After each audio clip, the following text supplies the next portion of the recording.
Messineo, an award-winning poet, publisher, poetry editor, and historian based in New Jersey. David Messineo is among America's 20 longest-serving independent literary magazine publishers and poetry editors still active in these capacities today, and will be more widely acknowledged as an American poet with a strong voice and important perspective as a result of this book. Historiopticon is America in all its challenge, wonder, and diversity. Lovers of poetry, American history, or time travel will find Historiopticon to be an important educational experience, an unusual, imaginative, well-researched journey through time.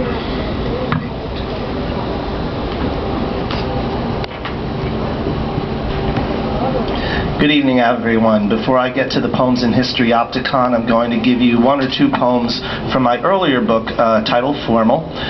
This was a collection that came out in 2006, and it was all about different types of form-oriented poetry. So it's my collection of sonnets, sestinas, pantoums, villanelles, etc.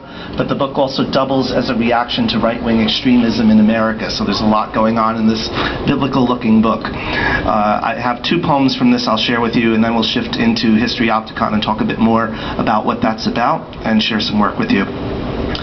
This first poem has more relevance to National Poetry Month, but it's still relevant to the present day in mid-May, and you will see why in a moment.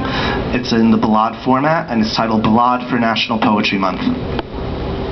In March, I start doing the same things as you, like prepping for public show at county fair. The calendar listings can seem like a zoo, a long line of cages we pick through with care, perhaps purchase clothing, a fresh public view, and then pollen season comes, our amaranth, the dripping, the scratchiness, all nothing new. What sadist picked April for Poetry Month? We sniffle through sonnets, eyes teary, we rue this season congestion we barely can bear. Sestinas are agony, gag halfway through. Who cares about book sales? We want singular. Our villanelles are hell, Allegra will do. The season comes stealthily like coelacanth, a seize to the throat rising out of the blue. What sadist picked April for Poetry Month?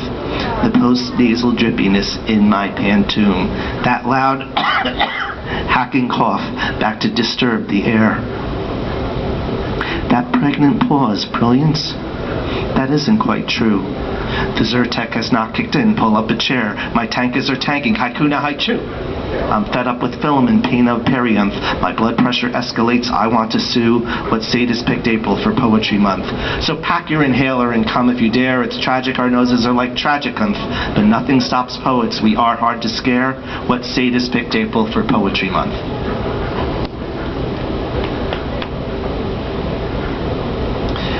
This next poem is a canzone, and it's titled, I Only Want to Work. I feel the iron curtain of this country closing upon me. This Congress, your Congress, is turning the drawbridge wheel, lifting the ramp. I cling desperately to its edge as I rise, don't know how much longer I can keep my grip. I have a secret I'll let slip, I only want to work. Pull my weight, pay my taxes, be like everyone else, fade into the masses. America is freedom, equality, opportunity, the world's misty-eyed dream. My love for America is so strong I cannot stay silent any longer. View me as illegal if you must. Okay, I'll admit I overstayed my stay, too brief to begin with. Now you're aiming bigoted bazookas ready to blow me and thousands more away. And you forget the fact of America. This country was made great by people like me. You close us out in knee-jerk reaction. You slam the door to a better future for all.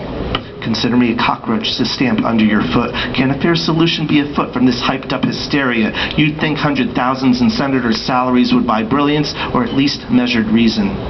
I propose that making illegals legal is no treason, but a counterbalance to this latest season of hate. It is the state compelled to protect the least protected that must act. I've paid tax. I've earned the right to ask. Only the laws of America are the failure of America. Laws that protect nothing but prejudice. Laws that add nothing to national security. Laws that strive to separate families for decades. To pull apart, to squeeze, to emotionally kill. They only want to hurt. I only want to work.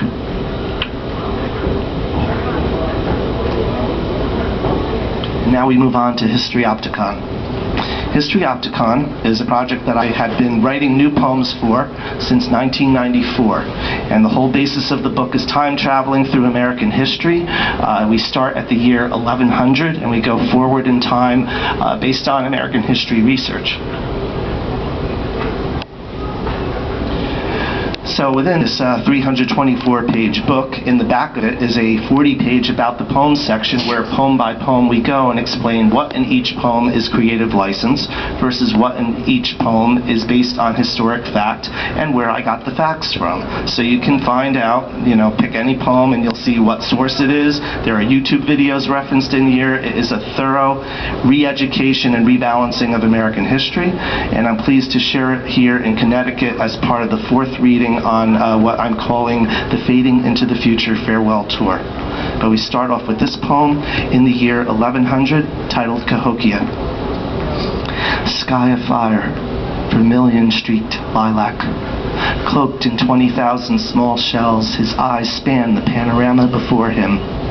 Thatched huts inside the wood palisade, 2 miles long, thousands more outside Cahokia's ceremonial center.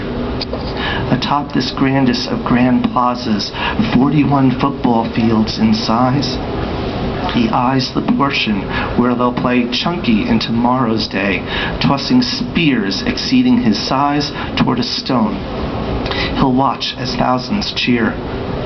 From heart to hip, his hand traverses shells, thinks upon several hundred sunrises of travel up and down the river, acquiring them. He wonders on what he's never seen, the vast river emptying to ever larger water, strangely garbed tribes to the far south. From the top of the pyramid atop the plaza, 100 feet higher than the thatched huts, he is solid enough, secure enough to dream. Peering into color-streaked sky, he can't imagine the spot of sky he eyes a few miles away someday will be the St. Louis Arch. Cahokia, center of the world, home to 15,000. Shells clatter as he outstretches arms, absorbs the setting sun, looks to the south and wonders what his world will be. 150,000 sunsets from now. 150,000 sunsets later, we reach the year 1513, although this poem shifts back and forth, setting 1513 in the present day, with Ponce de Leon holds a press conference. Every great enterprise, every marvelous journey starts with fact. Let us start there. I was born in 1460 in Cervas, Spain, page at the court of the King of Leon, soldier battling the Moors in Grenada, sailed with Columbus on his second voyage toward America, established Caparra near San Juan in 1508, 1509 to 1511, governor of Puerto Rico. On Tuesday, March 3rd, 1513, I led 3 ships, Santa Maria de la Consolacion, Santiago, and San Cristobal, now a caravelon, a brigantine, from the port of San Fernando through the Bahamas, onward to the land where Columbus never landed. The route from Puerto Rico to the Bahamas was simple. Follow the trail of blood, of bodies, deceased slave cargo dumped in water.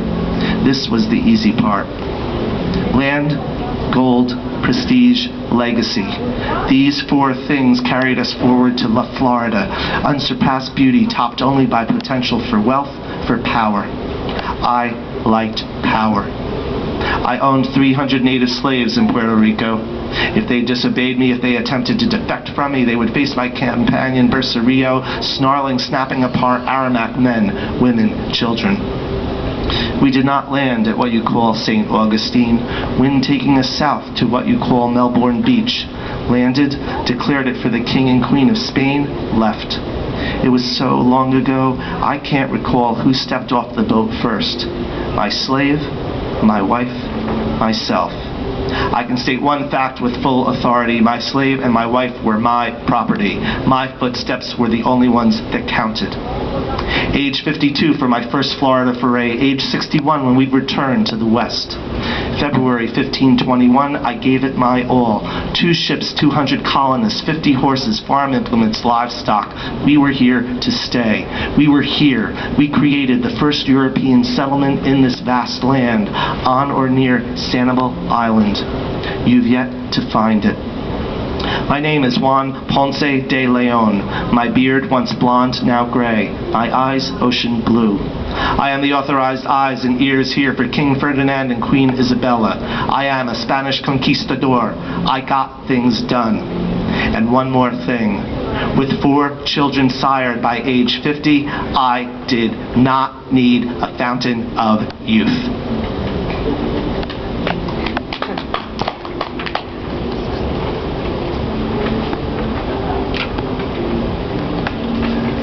Traveling into the 1600s, this is the one poem in the book set in Connecticut. Monday wash day, May 1644. Early morning every Monday, iron kettles brimmed with scalding water, ladled into barrels, weeks' worth of clothing angling to be cleaned. Always some new shocker from that one, daring to say what many thought but didn't dare mention. The 3 Ks, I says, keep your house, keep your silence, keep your life. Combining forces made for faster progress, made the passing hours less burdensome. Like this morning, pigs squealing gateside, wood ash smell wafting off the chimney, my stirring the rod, her inserting the clothes, inserting her opinion into the proceedings. I have heard, she declared, we're now in the United Colonies of New England. Mistaking my consternation at the steam's heat as consternation at her. No, it's true. 4 colonies united. New Haven, Plymouth, Massachusetts Bay, Connecticut. John Winthrop is president. Happened last May, but you know how long it takes for some news to travel. Saying nothing, stirring clothing, I await her weekly brash comment to savor all week. She doesn't disappoint. Men again, making laws and declarations and partnerships for naught. We are and forever will be united. She points to yard after yard of women washing clothes. For which you shall be punished, 1655 to 1656, a found poem. An alphabetical list of crimes for which colonists were punished in the Massachusetts Bay Colony and or New Amsterdam. Bad grinding at a mill, bawdy ballads, carelessness in dealing with fire, drinking, eavesdropping, killing, colvin, making love without the congregation's consent, meddling, naughty speeches, neglect of work, playing cards, playing tennis during divine service, profane dancing, pulling the goose, pulling hair, pushing one's wife, scolding, selling strong water by small measure, smoking, uncharitableness to a poor man in distress, useless frivolity.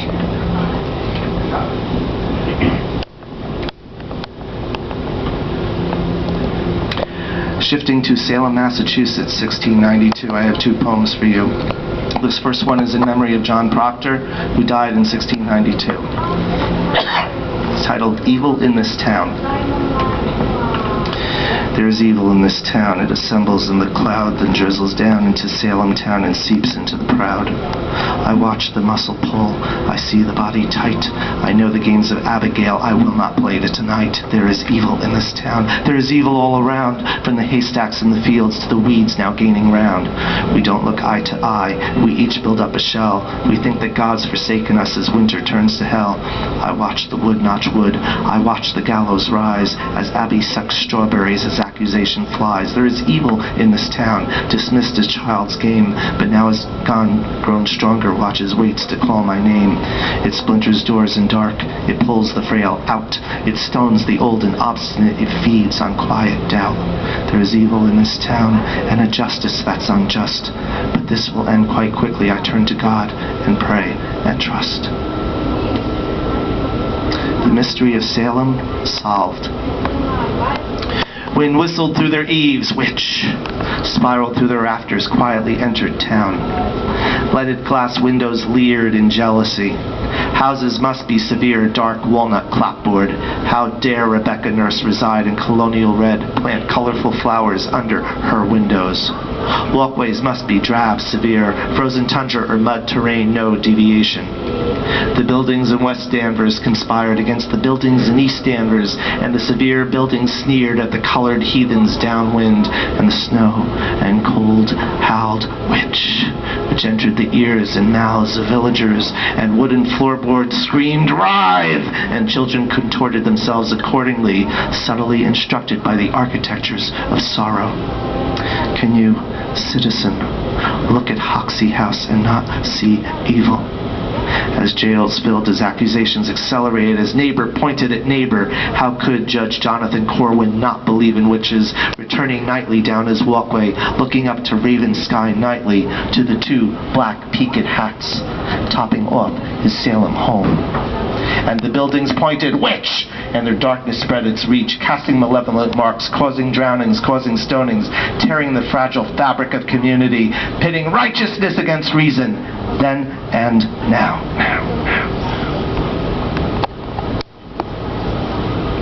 Her memory, her stream.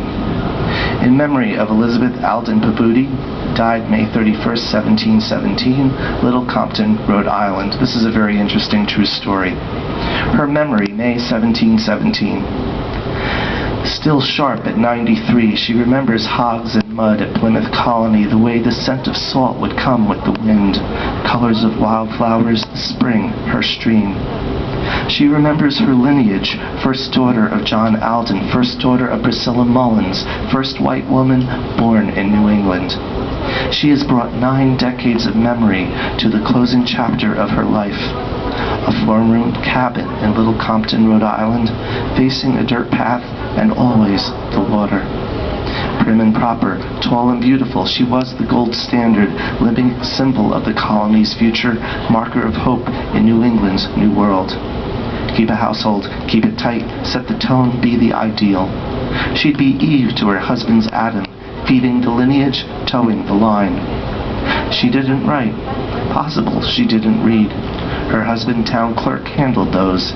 Seeing to dinner, seeing to his being his companion in life was her life. She is dying in the comfort of her home, comfortable in her bed, breathing the last of the New England air, the only air she'd ever know, still crisp and sharp as always. Her stream, 1717 to present. She is one of America's notable streams, her river trickling into tributaries, into rivulets, traversing time to today. She is Niagara, power of her water permeating America. View her as an outcropping, water crisscrossing over rock in wonderful haphazardness. View you and I as coming suddenly upon this in the forest, breath caught in the age of discovery. Her gratitude is that greeting cards weren't of her time. Simply signing birthday cards, Christmas cards for 82 grandchildren, 556 great-grandchildren would have taken much of her time. Other matters occupied it. One American in America, an American shaping America through her history, through her stream, branching and rebranching into, among others, some surprising tributaries. Henry Wadsworth Longfellow, Frank Nelson Doubleday, Adlai Stevenson II, John Trumbull, George Orson Welles, Norma Jean Baker. I find it interesting of Orson Welles and Norma Jean Baker, Marilyn Monroe, being related to this woman who came from the 1710s. Okay. This next poem is also set in Salem, Massachusetts, at what could have been the beginning of the Revolutionary War in America, but it didn't quite turn out that way. So this is how the war almost began 3 months before it actually did begin at Lexington and Concord. Kindling. Salem, Massachusetts, February 26, 1775. They will write poems about men with 3-syllable last names, Washington, Jefferson, Hamilton, but never about us. Often hungry, often tired, and here in Salem, almost always cold. I look up tonight, see the Lord's glory in this sky and these stars, endless on tonight's icy talons. Then breathe into cold so severe my throat constricts in pain, starts to gag. I enter, latch our door. I will wear layer upon layer of clothing, surround myself in the skin of that bear that's supposed to be on the floor, and even with that, I assure you, I still will be shivering. Wind will come through the floorboards, through the walls, through the roof, through the fireplace, where we will huddle through the evening, continually feeding kindling. I have a dark feeling tonight, a dark feeling. What is it with women and Salem? Something in the air that possesses them to bring about havoc? First we survived those girls, then we survived the trials, we survived the humiliation, sought forgiveness for our sins. Now Sarah Tarrant opens her mouth today and nearly... Look, I don't view women as property. I see them as the water that turns the wheel, the energy that pulls all our pieces together, and more often than not makes everything cohere and work. But today, her leaning out her window, facing that lobster coat, shouting he was sent on a fool's errand before all of his fellow soldiers, I might have stepped out of line and aimed my musket at her too. As if that weren't enough, loud enough for all to hear. Fire if you have courage, but I doubt if you have it. Then continues arguing. We all see him turning the red of his coat, musket still loaded, still aimed at her. Their brigade passing through, our militia hidden in bushes, armed, ready. Thank the Lord for Colonel Leslie. We all felt the spark in their verbal volley, their folly. I'm sorry, I'm not ready for the darkness approaching our country. It's coming, soon enough. It'll tear through us like quill through parchment, tear apart all of us, burn all of us, like the fire we'll shiver over this evening, stoked, crackling, burning hot and high, fueled with kindling.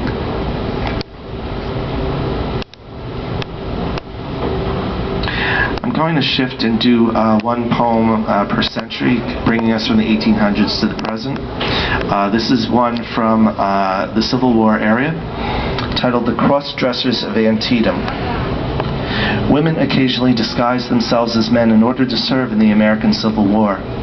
Reasons range from a sense of duty and honor to country to simply raising funds to send home to family. The Battle of Antietam was the single bloodiest day in the Civil War, and 21st century research indicates 8 women dressed as men were part of it, 2 of whom were Mary Galloway and Sarah Emma Edmonds, aka Franklin Thompson.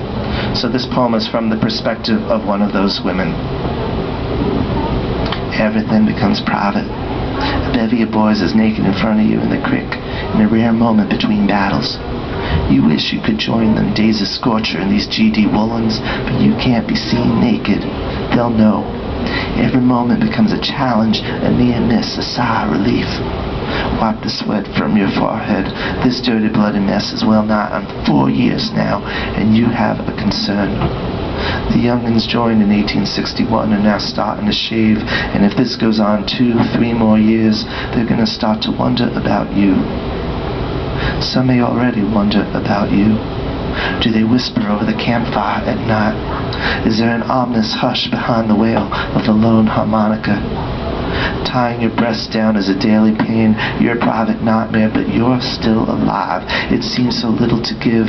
It's really not a bother when you consider all the young boys who have died, all the flies you've seen feeding on their corpses, and the fields of body parts, the blood, the dirt, the roses, the mud, the fields, the violets, the violence, the weary resolve, your fade and dissolve into grit and resolve.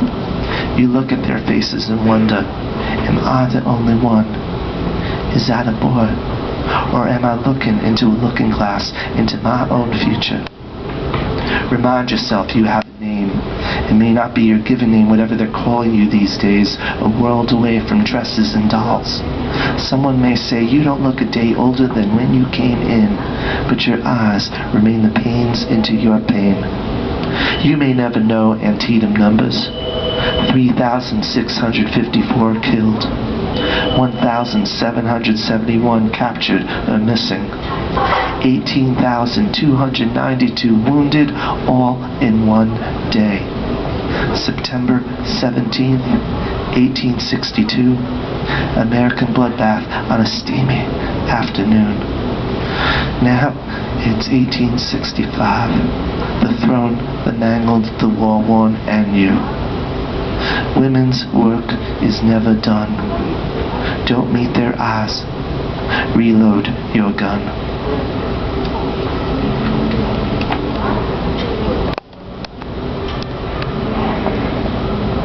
This next poem is not my own. It's from a guy named Guy Wetmore Carroll, and it brings us into another era, another time. It brings us to Coney Island in 1903, and this is titled Marvelous Coney Island. They used to talk of Bedlam, and they used to talk of Babel, and illusion, confusion of exaggerated style, but in all in fact and fable since the days of Cain and Abel. No metaphor is better for the same that is an isle that I wanted that I got of, so late generous, a lot of, with a smile, and still shall do so for a while. You plunge into the entrance of the screaming scenic railway, newly joisted or hoisted in a car up the incline, and surveying all that frailway in a palpitating pale way, go lunging down and plunging down each giddier incline, surely squealing with a feeling like a fly upon a ceiling. You're grateful when you're through it, and you're wiser if you do it. That's unless you want to rue it half an hour before you dine. There are wooden horses prancing, there's the switchbacks clang and clatter, executing sudden shooting, boats are plunging in a pool.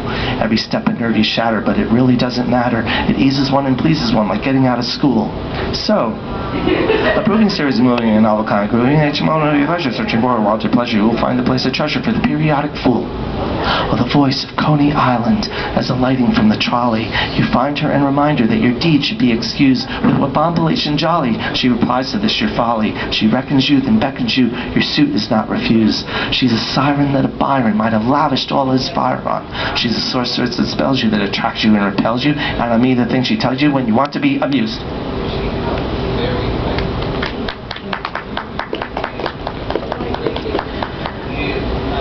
I love this next story that is the basis of this poem. It is a true story. It's about the 14-year-old boy who invented television. Conceiving television at age 14 atop a plow in Rigby, Idaho.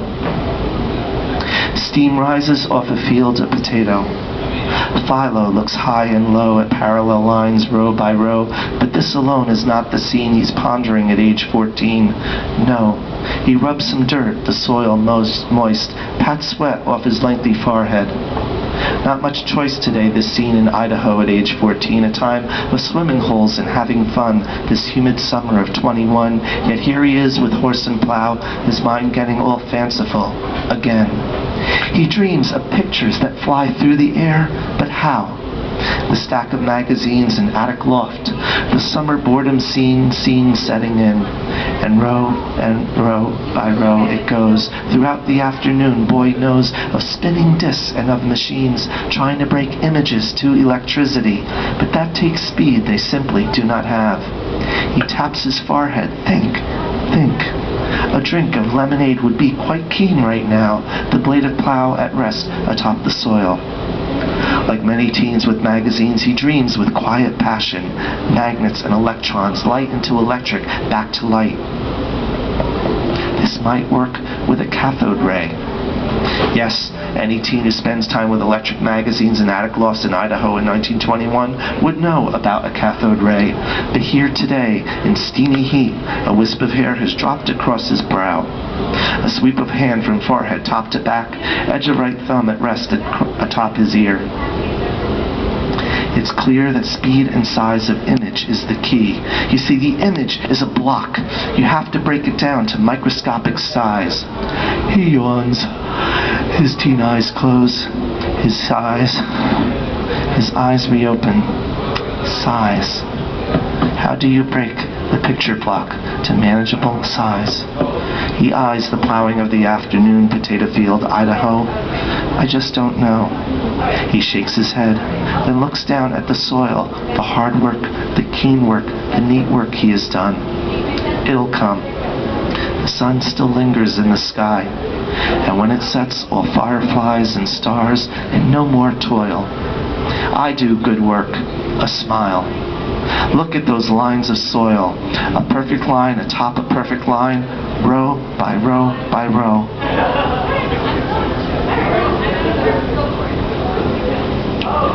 I know.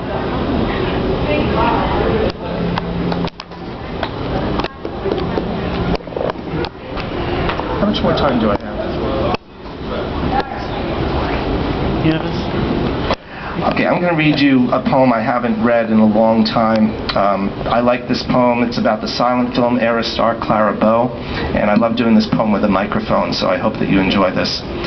Clara Bow, set in Hollywood, California. Her two fingers stabilize her Pepsodent smile for the camera. Her eyebrows pencil arch perfectly. Her hair fades into angelic fuzz. Her luster a light that illuminates tag, "You're it." As she smiles for the publicity still, eyes locked into the lens, her expression compels questions. Did she dim her mind as dull as that flashbulb?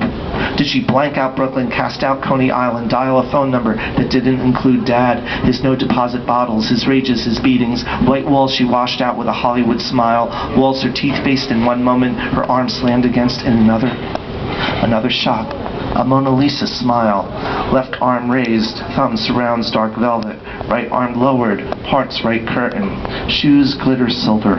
A shot that says, "Mom, I'm a star. I'm the it girl. I am it. I'm not Clara." Stand straight for the camera. Clara Bow, beauty contest winner. Don't let it go to your head. Clara, I'll kill myself. I'll kill myself if you take that movie contract. I'll kill myself if you leave. Listen to me, Clara. Clara, Clara. Fingernails pinned to curtain seams, a thought wends its way from the smile. One step backward in my silver shoes, Mom, and I'm positioned. Watch how fast these curtains close. I've seen how fast the curtains close, Clara. How people pass you for a fresher face. How the unexpected can tip your world over, spill your content so fast you barely have time to breathe. What did you think from behind that silk scarf, from under that fox fur? I wonder what you mused as your career crumbled under the weight of one word, one simple, one-syllable word? Sound. The full tumble took 3 years. The it girl became the ain't girl, modern woman of the jazz age, trapped in a world of men. Clara Bow, that dim bulb, put on rockabye, baby, that'll get her to cry. I'll bet you didn't need it. Music is prelude to tears. You probably cried with each new instructor your directors gave. Clara, I'll explain it again. See this camera? We keep it in a soundproof booth, muffle its noise. We capture sound, but can't move the camera like before. You can't be flapping all over the place. Restrict your movements. Let me do my job. Forget what you learned in silence. It's over. Your grip tightens against velvet. Fingers bleed from the friction. 1927, Eleanor Glynn. Of all the lovely ladies I've met in Hollywood, Clara Bow has it. 1928, Frederick March. Yes, I was trained in theater. Hamlet, etc., etc. And yourself? Nothing. Never.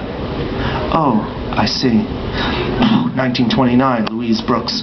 Garbo came from Europe. Swanson was already sophisticated, dressy in DeMille films. But Clara was the real jazz baby. 1930, The Public. I don't need to see a flighty feather-brained flapper on film while I'm out selling apples on the street corner.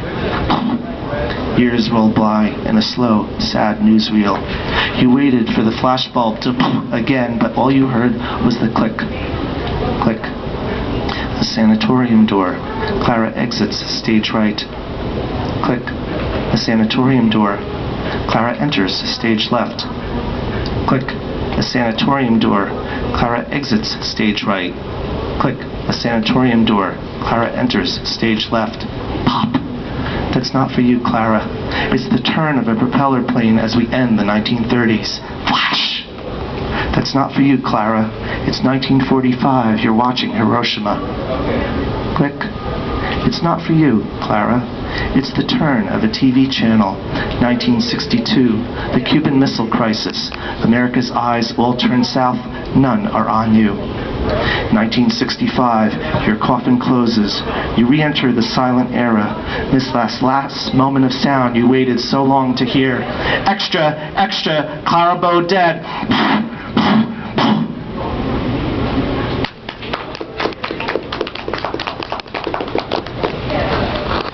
This book, Historiopticon, covers American history from the 1500s to the present day. The opener is 1 to 2 poems per decade from the 1500s to the 2010s.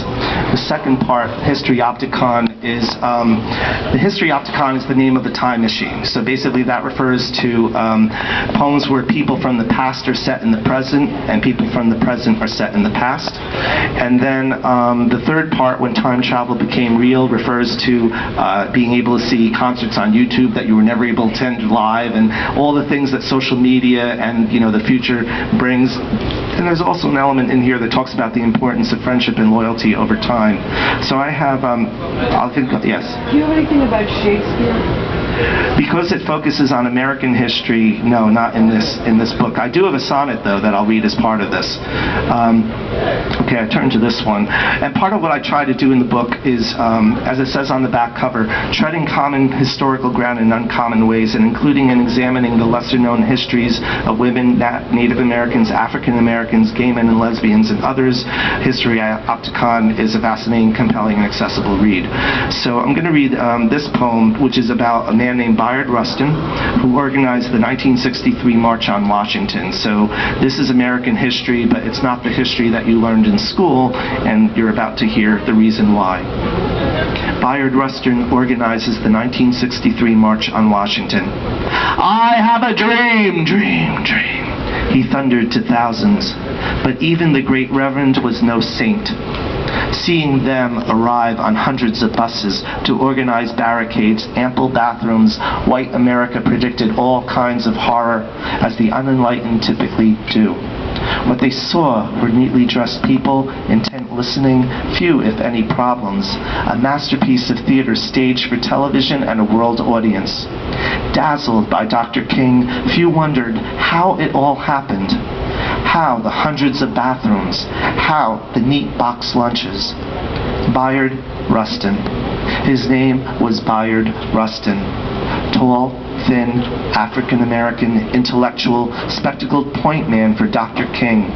Bayard brought together all the details, leading, partnering, successfully coordinating a flawless invasion, the scale of Normandy, onto the National Mall, the Lincoln Memorial. Essayist, author, brilliant speaker, asked most Americans, never heard of him. But he made history, never heard of him. Never heard of him because of his selfless act. Determined to derail Dr. King's movement when he couldn't nail communism to Martin Luther King's cross, J. Edgar Hoover tried a different sign, a label of homosexual nailed to Martin Luther King's strategist.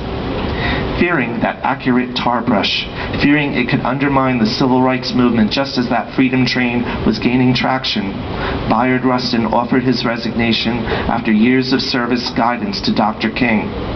Dr. King accepted Rustin's resignation. Martin Luther King asked us to imagine the day when justice would roll upon us like a mighty stream.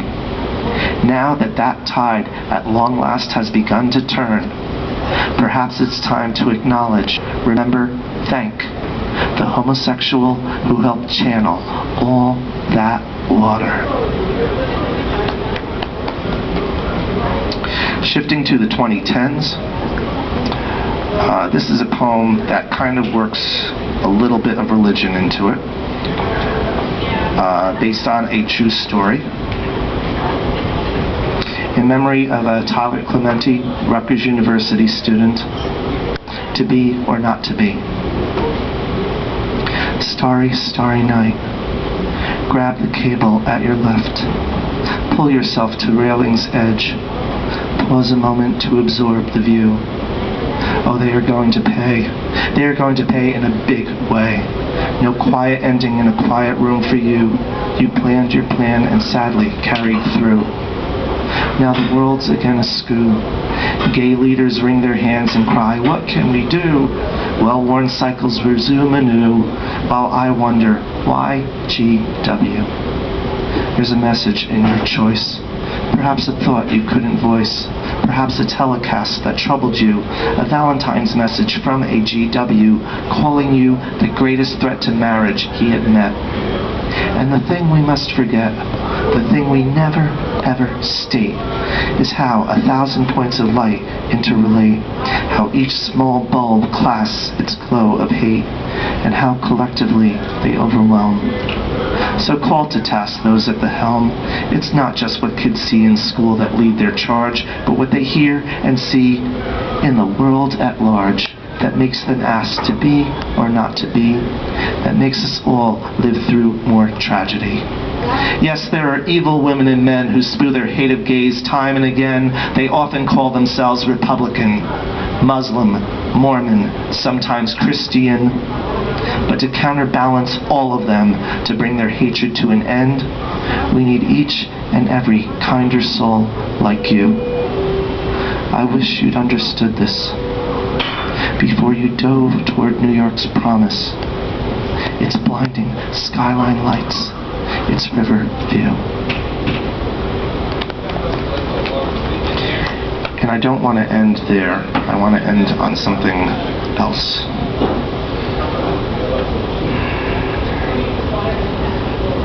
I'll read you two more poems. In the Historiopticon section, people from the past set in the present. Abraham Lincoln and Joshua Speed at Borders Books and Music, 2011. In the winter of 1840 to 41, 31-year-old Abraham Lincoln was trying to save his political career while helping to solve debt issues in the state of Illinois. Mix into this a cold winter snap and the pending departure of Joshua Speed to marry and move to Kentucky or Washington, and Lincoln plunged into depression and suicidal thoughts. Joshua Speed is quoted as talking about hiding knives from Lincoln and how terrible a time it was for both of them.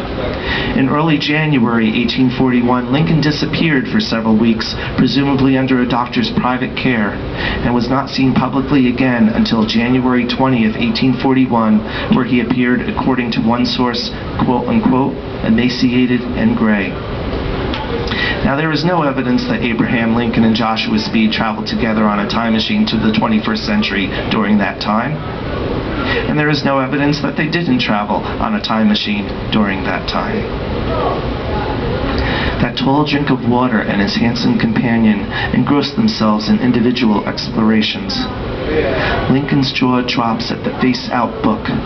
Two men side by side holding hands. He flips through page upon page of intimate photos, history's hidden heritage.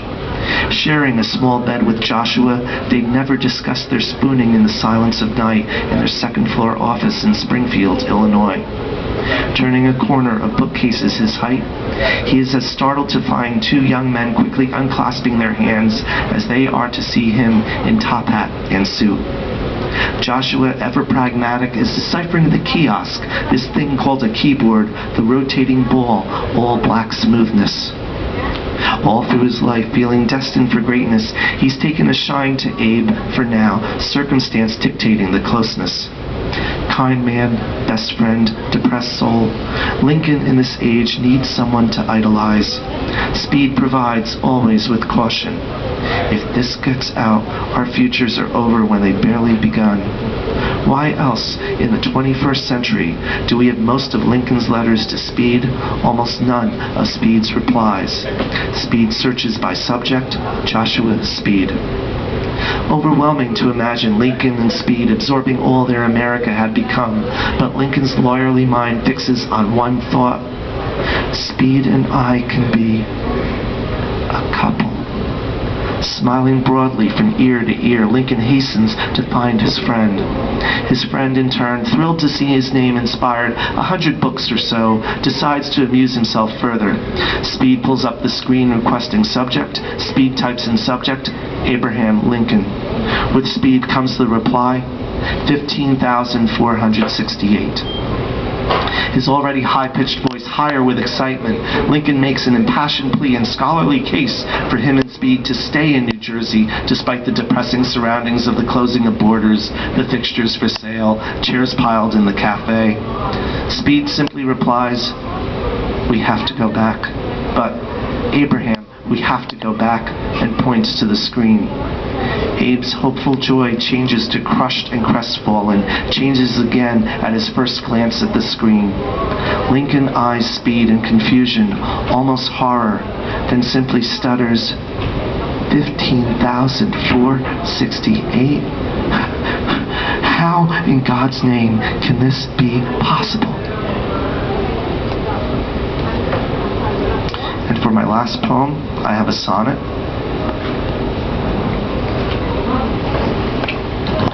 What some may know and have forgotten, a sonnet. I sit on the sidelines and watch them race to pursue money, power, and material things.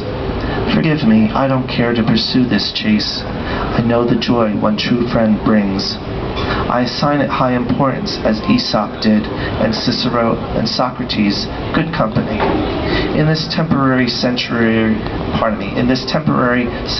I dare bid for something more substantial, right for me, and for another, a chosen other.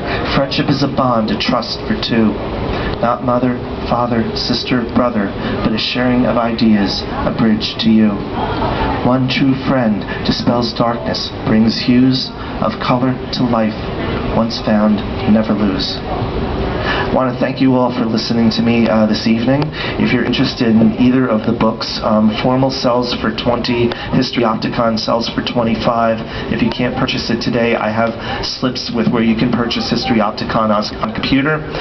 Formal, I'm down to the last 10 copies, so that's harder to get than this one. I want to again thank Monday Night Poetry for having me here, and hope you all have a good evening.